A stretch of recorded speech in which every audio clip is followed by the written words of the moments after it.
Hello everyone, I wanted to come through today and talk to you about nutrition and speak specifically about the changes that I've made over the last 5 or 6 years. It was a natural and a gradual change, and now I've kind of realised that I am practicing the Pegan or the Pegan diet.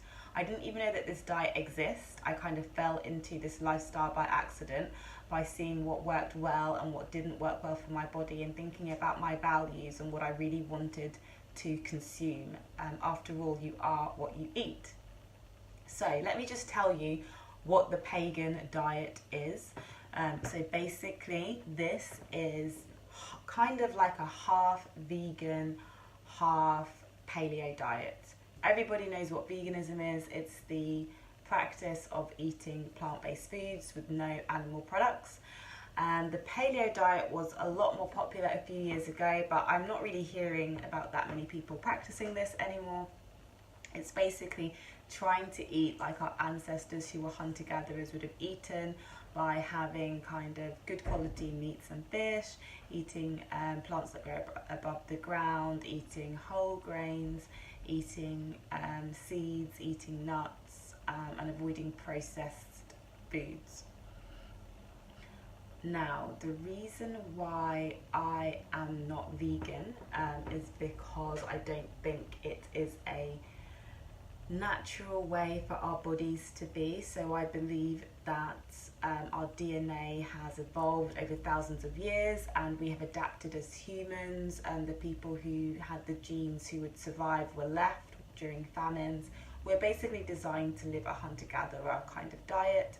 So our ancestors, basically the women, used to be the gatherers, so they would forage all day long. They would look for nuts and seeds and plants that grew above the ground. They would gather all these things, different herbs, and provide it for their kind of family to eat. And the men were the hunters, so they would go out and try to hunt an animal. Sometimes they could be hunting for weeks before they would get something, and they would try to get fish, and they would catch fish for their family to eat. So if you think about it, we are designed to have plants in abundance and to have animal products as and when we can find them, i.e. in moderation. That's the key word. And I think if you have balance with everything, there are no issues. Well, there are some things that you definitely should avoid, but I think balance is key. So for the paleo diet, when you're combining, for the Pegan diet, when you're combining paleo and vegan, you kind of get the system where you're eating mostly plant-based foods with seafood and with meat, chicken and meat as a condiment. So very small portions of chicken and meat. We do need some animal proteins. It's very difficult for vegans to get a wide spectrum of all of the essential amino acids that they need. There is no plant source that contains all the essential amino acids, so vegans have to make sure that when they're having a meal, they combine different protein plant sources so that they can get enough amino acids. These are critical.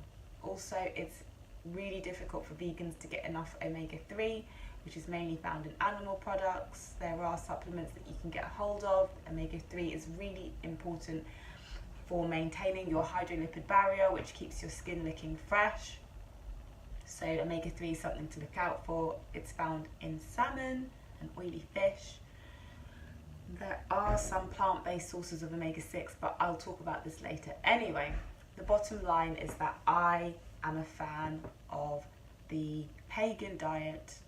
It's not a fad diet, it is a lifestyle. I have grown into this naturally over the years, and I'm going to take you through the kind of journey I went through from, being a child to being a teenager to being a young adult, and all of the changes I made step by step. And that's really why it's been so sustainable, because it's been a natural process for me.